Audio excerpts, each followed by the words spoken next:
Welcome to the Dine 16, a food podcast about Sacramento. I'm your host, Max Connor. This is episode 8, and the 7th person I'm talking to, if you're counting. And what I love about doing this show is just getting to connect with people and hear their stories. We all have great stories to tell, even if we don't think we do. And I already knew that, and it's what I love about podcasts in general, but it really becomes clear when you get to talk to people and listen back to their stories. I'm excited about every episode, and today is no different. My guest today is Ray Ballestero.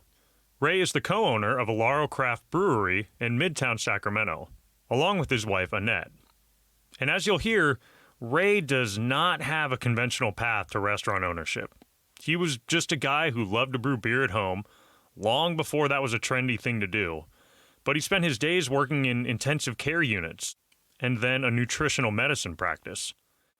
It took decades of home brewing, a chance meeting and love connection with Annette, who just happened to be the former co-owner of River City Brewing Company. More than a decade of running a fair trade retail business, natural disasters, an epic 50th birthday party, and an iconic brewery location closing its doors before Ray would step into the world of restaurant and brewery ownership. So if you love great beer and great food, or just one or the other, and you love a great story, this is an episode for you. And before I give away the whole story, let's jump into my talk with co-owner of Alaro Craft Brewery, Ray Ballestero. Ray, it's really great to have you here on the Dine 16. Well, thank you, Max, for having me. Yeah. So I always like to ask people, really the first question I almost always ask is just, what role did food play in your life growing up? You know, I was fortunate to live on a street where the majority of my family also lived. So my, aunts, uncles, my grandmother, grandfather all lived almost essentially on the same street. So we're all very close. So growing up with my cousins and, nieces and nephews and uncles and grandparents there, food was always associated with gathering. I mean, every birthday, every holiday, we would normally gather at my grandparents' house, and food is culture, and food was food celebration. So growing up in a Spanish family with food all around, it's a great memory as a child. Who was the main cook, the main chef in the family? I think everybody played a role. I mean, because the grandparents were the matriarch and patriarch, so things were done there, and that was always very special. But my mom was a wonderful cook. My aunt was a great cook, so it didn't matter which house you went to. It was always pretty food forward. Okay, cool. Where did you grow up? In Southern California, yeah. Okay. Yeah, Sun Valley, so like LA area. Yeah. How many different houses of families were there on that street? We had. I mean, in my personal family, we had four different families living on that street. So that's cool. pretty lucky. Something that you don't see anymore, and something I really miss. I mean, because families now are scattered all over the place. Yeah. So that's cool. My wife's family, her mom, the generation older than them, that's how there was. They had the grandparents lived on the top of the hill in Idaho, and back in the day, her grandpa had bought this whole plot of land that he developed. So it was like each of his daughters had a house on the property, and it was definitely like the Stoddard compound for a little bit, and then eventually people splintered off. But sure. Yeah. That's ideal. It'd sure be nice to get back to that. It is. It's pretty great. Yeah. We'd visit there every summer when her grandparents were alive, and the whole family would get together and just hang out there all day. So that's really neat. I know before you got into the food world, you have a health and science background and actually worked in nutritional medicine, right? So tell me a little bit about getting into that field. Yeah, and I still do. So I went into the military once I got out of high school, and thought I was going to work in the fire department area, but I wound up not getting into the fire department because of a color distinction in my eyes. And so they told me that I didn't qualify for that. So I thought, I'm smart enough. I'm going to find my way into the fire department the back way, and I'll become a paramedic and go in that direction. Yeah. And then once I wound up working in medicine, so I became a paramedic and then went into, critical care work. And I found medicine pretty fascinating. And so I stuck with it.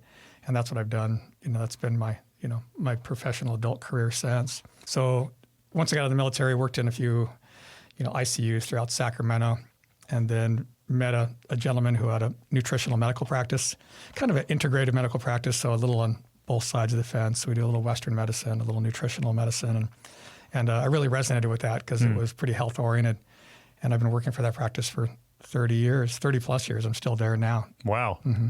Wow. So what do you do for them now? So I'm an infusionist. I do intravenous therapy. So I mix up solutions and I put them into people.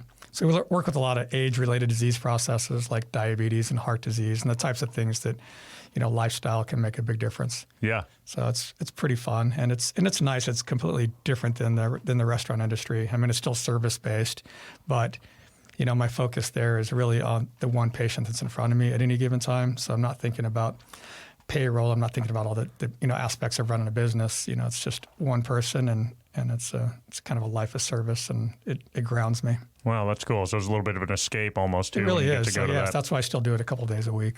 Yeah. As much as I could use the time to run my business, I love it. So that's cool. Yeah. So then how did you first get introduced to the food and hospitality world? Food and hospitality came later. I never really had the thought of, opening up my own restaurant, but I was immersed in brewing as a young adult, and I love beer. I was fascinated with beer, fascinated with brewing. I mean, the science of brewing and beer kind of went together, and so you always had those pipe dreams of, I'm going to own my own brewery someday. Mm-hmm. But then I watched friends do it, and I thought, maybe I'll take the fun out of it.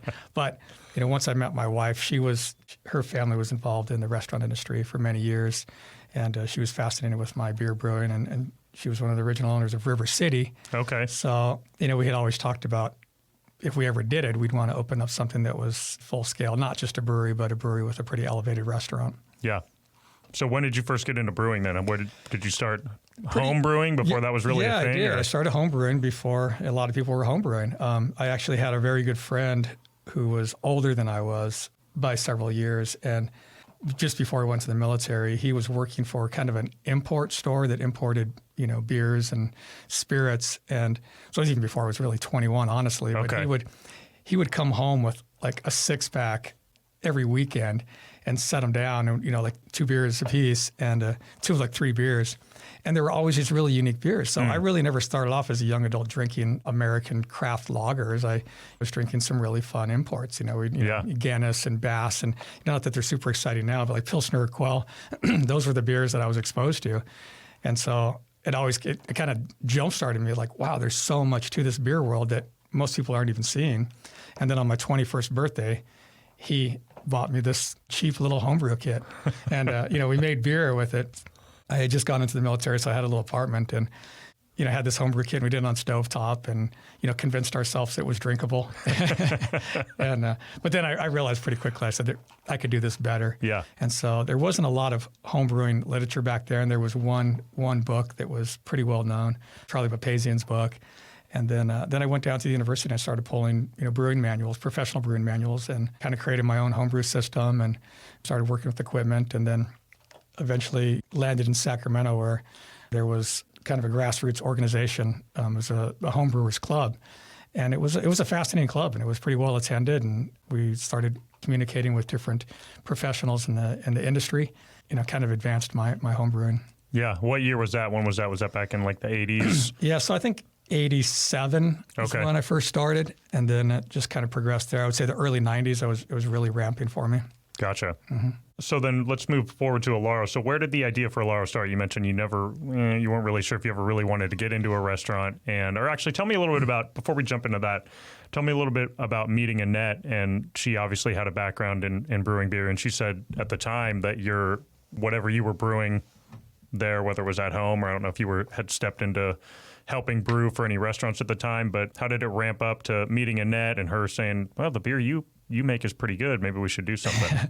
Yeah, so I met her actually as a patient. Wow. So I met her through the office, and we hit it off and started spending time together. And she defines that term foodie. I mean, when we went out, she would always be researching the top restaurants, the Michelin chefs, no matter where we went, or those little nuggets. And it was fascinating for me to be able to go out to places like that and immerse myself in food culture. But she fell in love with my beer, and she said that she, gained a fondness for beer with River City. Mm-hmm. She was on the food aspect of it. Okay. Her brother was more on the beer side, and then they had a professional brewer who was fantastic.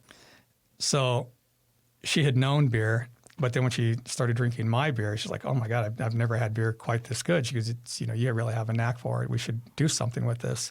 So it kind of advanced from there. She had, had River City, since sold it. And then had a fair trade business, and we're living in Sonoma County. The fires happened in Sonoma County. And so it really hurt our retail business quite a bit. And we weren't sure exactly what we were going to do. We wanted to maintain that business. But then I was contacted by the previous owner of Rubicon. He said that he was selling the business. And so we had talked about it and thought, this might be our opportunity to move back to Sacramento and kind of save this iconic location and do the program that I always wanted to do. And so that was the inspiration for it. And then, weren't sure if that was really going to work. But it was a process. It took us a while for that transition to happen, but we made it happen. What, were you just brewing beer still at home at that time when she was trying what you were doing? I was, but a pretty active brewer. A lot of home brewers, brew once in a while, a couple of times a year, more of a novelty, but I brewed essentially almost all the beer that I would consume and many of my friends. As a matter of fact, for my 50th birthday, that was right before we started, I brewed like 12 different beers. I kind of wanted to run my own beer fest. We rented a winery up in Sonoma County and set it up, and it was beautiful. So we had beer stations all over, and then the food and that whole thing. And it was kind of funny because it was my 50th, and people that all came. We had I think close to 300 people show up for that event, and they're like, "Oh my God, why don't you do this professionally?" And it was just shortly after that we did. Yeah, were you guys in the negotiation periods of starting Alaro at that point, or was that? It was just right before it. Okay, yeah. So that was sort of one more little note from the universe to say maybe you should step into this world. Yep. Okay, and you mentioned what did it mean to take over Rubicon and to sort of save? How long was Rubicon there? Was that one of the first breweries in Sacramento? It was really one of the first craft breweries in Sacramento. One of the probably the top 5 in the country, really, or in California certainly. It almost made 30 years before they closed. But it's it's an iconic location. Its proximity to UC Davis was very important in that in that brewing world because the brewing program was there, and then a lot of who is now professional brewers have kind of gone through the Rubicon. It was close. So between Sudworks and Rubicon, those were the 2 breweries that was associated with UC Davis a lot. And so Dr. Michael Lewis designed that brew house, and there was only 2 in existence, and it's the only one that's functioning. And so to have a historic brew house like that, we thought it's really important to maintain this. And it would have been a lot cheaper and easier just to buy a new brew house and pop it in there. But oh, really? Yeah, it's kind of like restoring a classic car. Okay. It's kind of a labor of love, and but it's cool that it's still there and it's still in that original location. And so it was, it's big shoes to fill, filling in for a brewery that had been there for 30 plus years and all the history it had. It was important to us to maintain that location. It was important to us to maintain, the energy there. But yet we still wanted to brand it on our own and, upgrade and be the brew pub the kind of place that we've always wanted to go. Because my wife would often drag me out of, some really great beer establishments because she wanted, real food or a great glass of wine. So we decided if we ever opened a place, there's no reason you can't have great food and a great culinary program and great service associated with beer. Yeah. So. All right. So let's talk a little bit about that. So for anyone who's listening who hasn't been to Alaro, it's sort of Spanish-inspired kind of California cuisine, right? And correct. What was your thought behind that? What was the conversation between you and Annette when you started to lay out the food program and look for chefs and decide to use that Spanish influence from your background from growing up with 4 families on one street cooking Spanish food? Right. How did that process go? It was a process. Trying to decide what food program pairs perfectly with beer, like what's going to match beer, what's going to be an elevated food program but not be too bougie. And then how can we bring our culture into it? Because, I think the Spanish tapas, it's like the original small plate. I think small plates were designed as for gathering, for socializing, for culture.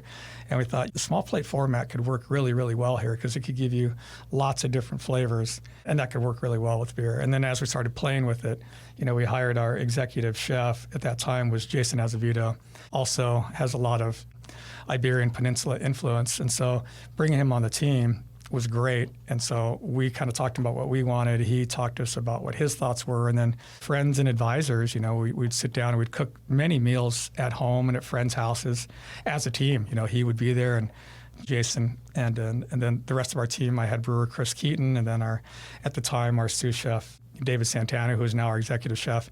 We'd gather with friends and we would cook lots of meals and, trial and error, seeing what worked and didn't work, seeing how it paired with beer.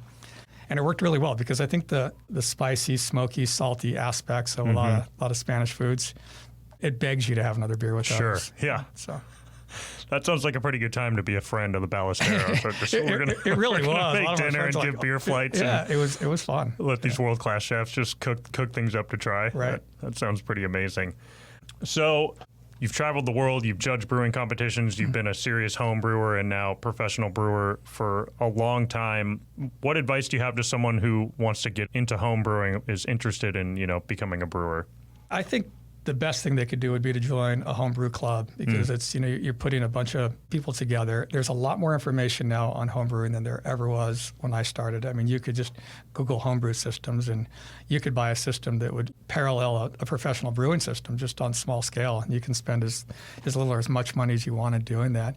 But having the knowledge on what to do with it, I mean, there's some crucial key points that if you followed, you could make drinkable beer pretty early. And I think a lot of people have homebrewed and they'll hide some of their flaws by putting a lot of fruit or flavor additives into their beer. But I think they skip that whole base of refining their process and their technique and making a really, really drinkable Pilsner to start. And if you could do that, I think you could really advance. And so I think homebrew clubs can really help you go through a lot of processes quickly that trial and error that you'd have to do at home could take years, whereas a homebrew club could skip you through that pretty quickly. Yeah.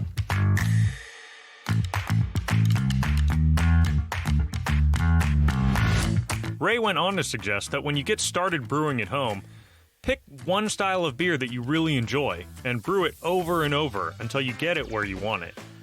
He said it's tempting to try all sorts of different styles and to cover flaws with lots of flavor additives like fruit, but that the best way to learn is to brew a classic style many times to figure out the nuances and technique that really make a difference each time you brew. That's what he said they aim to achieve at Alaro. Ray joked that Alaro brews beer-flavored beer, and they aim to do it so it's classic and refined. So if you order their Czech-style Pilsner, or their Mexican lager, or their classic IPA, you know what to expect. But long before Alaro, Ray and Annette, who are clearly people who follow their passions, owned an entirely different business.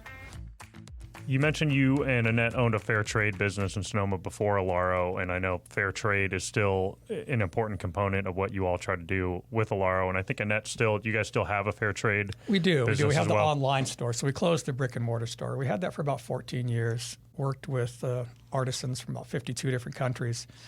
Artisans that are pretty marginalized, so very small areas that don't have access to market to sell their products, and it's a social justice, human rights type business. So it was one of those businesses that made us feel really good about working with it, and then having a retail store to sell their wares, especially somewhere like Sonoma County. You know, it's a popular area. So you're taking products that are handmade from artisans and moving it from the old school hippie store with prayer flags and incense to a store that's shiny and sparkling that has working with designers that kind of maybe help some of the artisans with their designs so that they can keep with current trends and colors and those types of things. And it worked really well for us. It was a really fun business, and it meant a lot to us. All of our staff that worked with us resonated to that kind of business. And when we left that, didn't fully leave it, but we closed the brick and mortar, kept the online so we'd have some connection with our artisans. That worked out really well for us when we opened up Alaro, because we already had this connection with the artisans. So as we were trying to source all of our materials for the restaurant, we found that a lot of things were made in China. And I thought, not that those products are necessarily bad, but there's really no way to validate those labor practices. Right. And we didn't want to really support anything that could potentially be like slave labor or child labor. So I thought, well, we already have this connection. Let's see how much we can source through the groups that we've already built relationships with. And it was pretty fun because we could. And it's like a lot of our plateware. Initially, we were working with a group out of Tunisia that was doing all the flatware, all the bakedware, all the enamelware, and so we brought that in, and it's beautiful, and it really fit our profile well because it's colorful, it's beautiful, and it worked. So we brought that in, and then we had a hard time sourcing, particularly beer swag.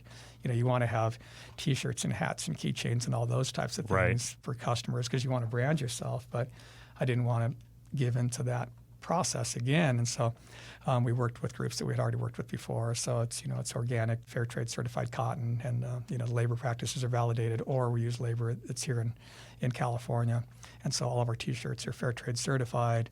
So of our hats, all of our apparel is as well. And we love that. I mean, it's really nice clothing. It feels good, and it sends the right message for us. Yeah, that's cool.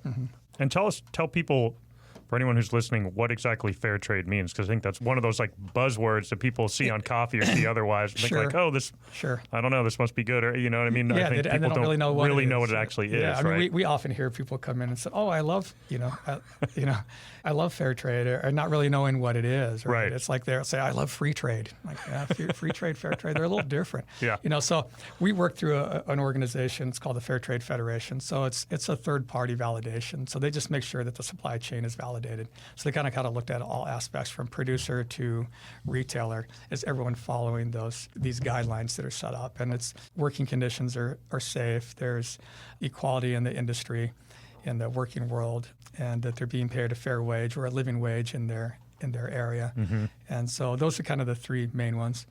So tell us, we talked about the small plates and the Spanish-inspired food, but tell us a little bit more about the food specifically at Alaro. What are some of the highlights? Some of our key dishes. I mean, the things that are house specialties that are on all the time, because it's not a season-oriented dish. One of them is our pulpo gallo. So it's kind of a oil poached octopus. I've had that there. It's an elegant dish. It's beautiful. It's fun. It does take someone that's a little bit food adventurous, because they're like, ooh, octopus, tentacles. It's scary. But that's the kind of fun thing about small plates is it's great to gather with a group of your friends and sit down and order some things that might be outside your comfort zone. Yeah. Put them on the plate, because it's not a large commitment. It's not like you're ordering an entree of one giant octopus for dinner. Right. It's something like, all right, I'll try one bite, and then you try it, and you surprise yourself like, wow, this is amazing. But it goes through a 2-week olive oil confit, so it's a labor of love. Wow. We're the only ones in Sacramento doing that, and certainly biased. I bounce around and try octopus everywhere I can, and I love ours.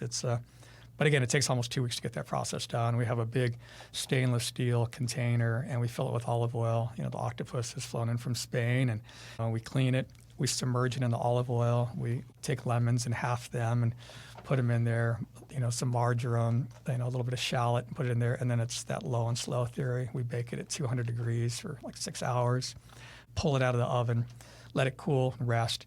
Once it hits room temperature, we cover it with parchment and kind of push out all the air, leaving it in that oil bath. And then it goes back into the walk-in for several days. And we test it for consistency until it's ready. So it's kind of that poaching process. And then once it's ready, we bring it out on the line and get a blistering hot pan, and it hits that, and we get a nice pan sear, so you get that little bit of char on it. You serve it with a mojo cru, which is like a Spanish raw sauce, which is preserved tomatoes and garlic and all those great flavors, chopped up very fine. And then with some fingerling potatoes, it's a beautiful dish. So, and that's one of our flagships. Our Hogs and Rocks, also Iberian Peninsula. So braised pork cheeks, manila clams, in a really savory paprika-based sauce, like 3 different types of paprika, kind of smoky, kind of salty. The type of sausage you want to dip up all with the bread. Right. Goes great with beer as well. And then our gambas. So pretty traditional Spanish garlic shrimp. But it's the head-on, the head-on spot prawns. We score it so it's an easy peel, but without the heads on there, without the shell on there, you just do not get that flavor. We tried it without it, trying to make it a little more pedestrian food, a little more friendly to some people. Sure. But the flavor's not there, so we cook it completely, and it's just a fantastic, elegant dish. Yeah, that's interesting. I think I've tried all 3 of those. Yeah, they've been on the menu since the beginning, and they always will be. The rest of the menu changes seasonally. All the rest of our tapas, but those are our core. They're all phenomenal too. They're really good. Thank you. So tell me a little bit about running a business with your wife, because I ran a business with my sister for 10 years. I saw that. Which was great, but I think what was interesting for me to learn is people say, never go into business with your family, and I think my thinking around that was different before I got into business with my sister, which was, realizing that when business gets in the way, we were sort of stuck with, if you have just a business partner, right, you can make real considerations if things are ugly about parting ways. But when it's someone in your family, that's what you want to avoid. Correct. Happening, right? So tell me a little bit about running a business with your wife and how you guys split up duties and how much fun it is or struggle it is at times, that sort of thing. No, I love it. I mean, I love being with my wife. She loves being with me. We spend a lot of time together. So it's really a gift to be able to go to work together, right, and do things together. And we play different roles there. She really does run front of house, and that's something I don't want to do it all. I mean, I love the idea of having the brewery. I love the idea of having a restaurant associated with the brewery. I don't really want to run a restaurant. Got it. I love being on the floor. I love our customers, but day-to-day scheduling of staff and the training of the servers, because we have lots of points of service that we want to achieve. That my wife shines at. She's great at it. She loves it. So I couldn't run that business without her. Yeah. And then on the brewery part of it, she doesn't really want to be back in the brewery at all. She loves the beer aspect of it, but that's, that technical aspect she doesn't want to get involved in. And so that's perfect. It gives us each our own area.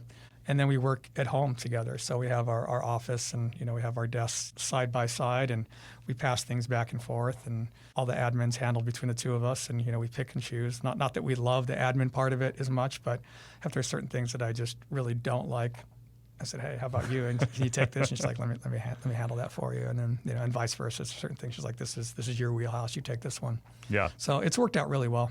That's great. Yeah, that's been one of the good things about the pandemic for me is my wife's, she works for public health and her job switched to being at home. And I love the fact that we're both home all the time. It's awesome to work in the same room together when we're both working from home. So that's great. And that kind of transitions us into working and running a restaurant in a pandemic. I know you guys had the space in back and were able to open a pretty good sized patio, but talk a little bit about the challenges of staying open and surviving to this point, which alone is a congratulations, right? To still have the doors open at Alaro at this point. A lot of places didn't make it, but talk a little bit about working through the pandemic and what you guys did to survive. It was a challenge. I mean, it was a challenge for everybody, and we weren't sure we were going to make it. So it was terrifying for a while. We started in middle of 2018, so we really had like a full year of being the new business, and so I don't know what normal business was like because you're new and you generate some hype because of that, and then it wasn't long after that the pandemic hit. We felt like we started ramping. That hit and it changed everything. We went from 40 employees down to 4 when the pandemic first hit. Just my wife and I, our chef Santana, and then Chris, our head brewer, and it was the 4 of us trying to do everything. And it was, on one level, it's certainly team building. I mean, it was like a family. It's like here's the 4 of us doing everything. But it was kind of depressing too, being in a big building like that and seeing just the 4 of us trying to do everything was tough and emotional. But then we slowly started to build a takeout program, and we weren't very takeout forward. We really designed the restaurant to be that gathering place to sit down and be served. Right. And we worked really hard on that service aspect. So all of a sudden having that taken away from us, we're like, what do we do now? And even with our beer side of it, we weren't package heavy. We really designed that brewery to sell beer across our own taps. And that was our goal. We didn't have a goal of being in every grocery store or restaurant. We wanted to just be there and hit the local community. So all of a sudden we had to transition pretty quickly. And so we started bottling and trying to get some beer out, but it was hard. But we just worked hard at it. We'd set up our event tent out in front of the restaurant every morning, and we'd set up displays every day for our takeout. And we started trying to come up with great ideas like packaged family meals for take home, so like take and bake type meals.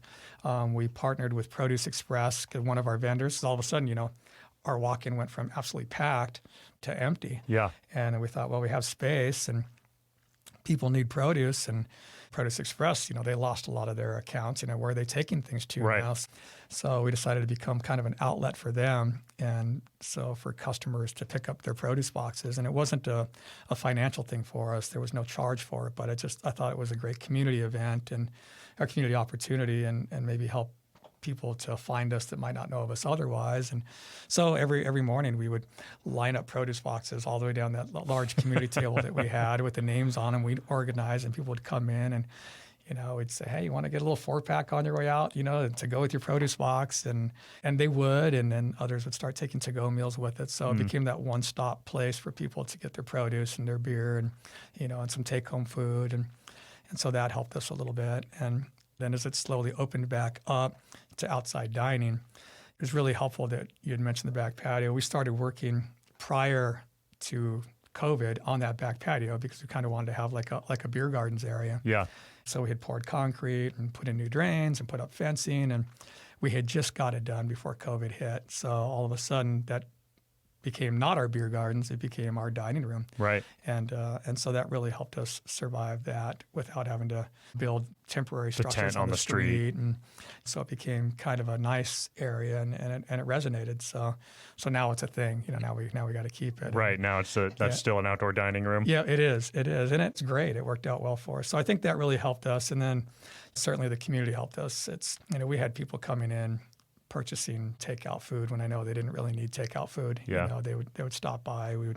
We'd have customers walk in and just leave a $20 bill or a $50 bill or a $100 bill on the counter and walk out. So a lot of times it brought us to tears, the kind of community support we had, but we were happy to be in Midtown Sacramento.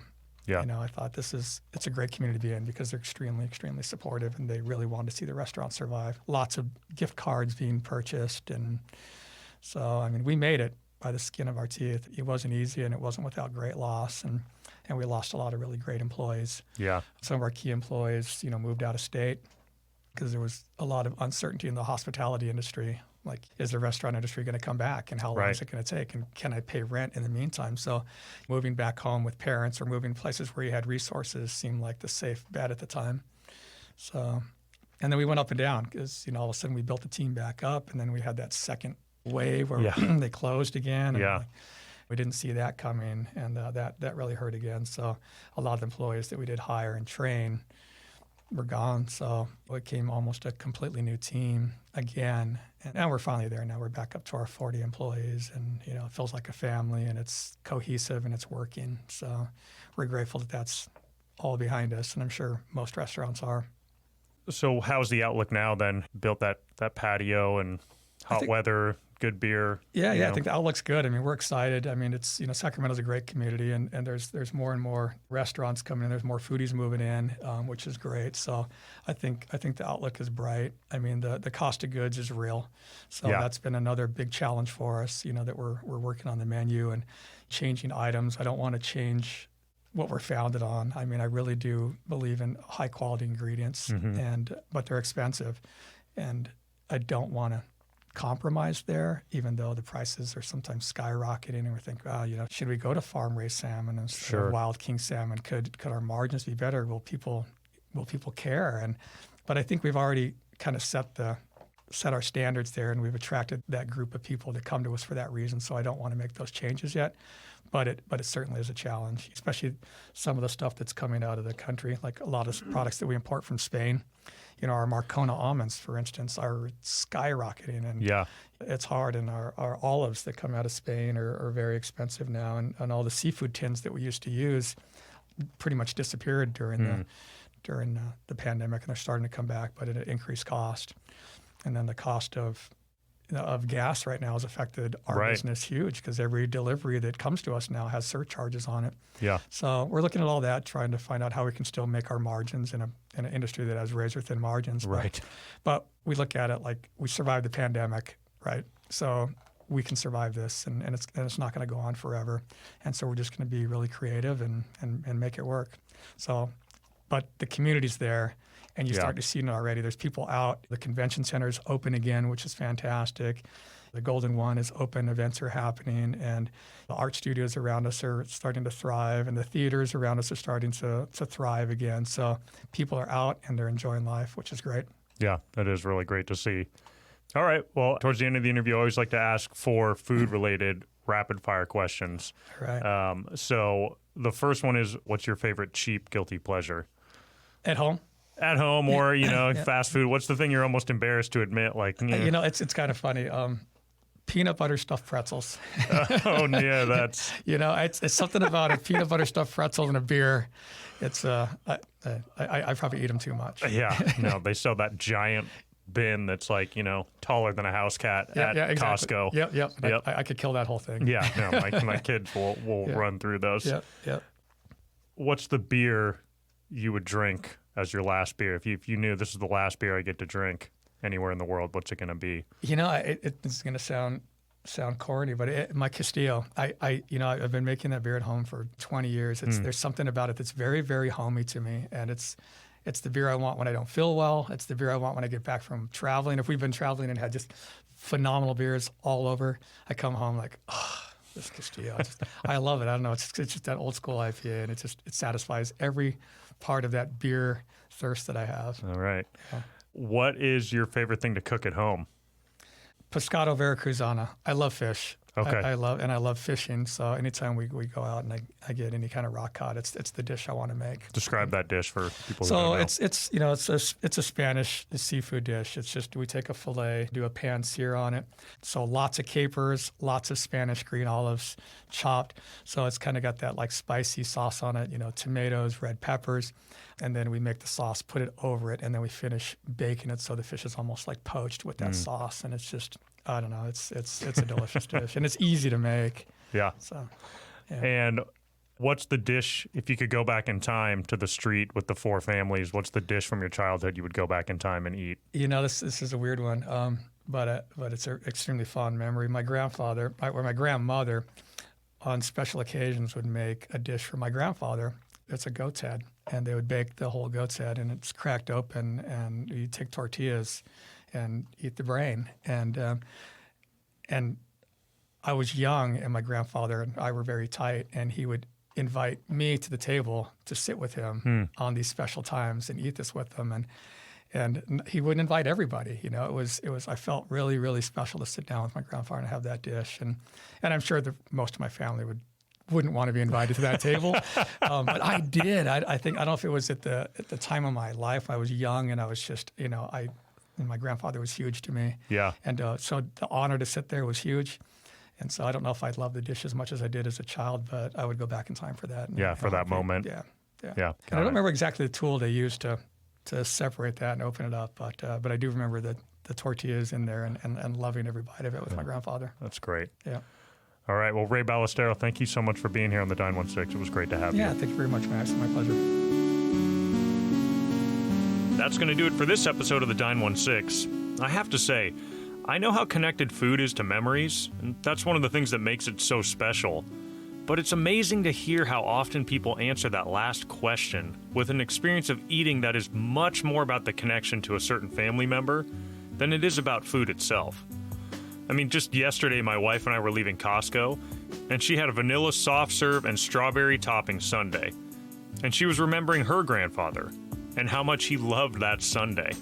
And she was wishing she could go back and share one with him and just dig into the how and the why of what makes that sundae so delicious. I'm telling you, don't sleep on that sundae, or on a Costco cheesecake for that matter. If you like the show, please subscribe wherever you listen to podcasts, and give us a positive review. Or shoot this episode to some friends and family, and then make a plan to sample some beer and tapas on Alaro's back patio. Follow me on Twitter and Instagram. Both handles are @Dine16. And if you have thoughts or ideas about the show, shoot me an email at max@dine16.com. The opening and closing theme music are by my brother-in-law, Mark Owens. The Dine 16 is a production of the Hear Me Now studio in Citrus Heights. I'll be back with a new episode next Tuesday, and as always, and until then, eat something you love with someone you love.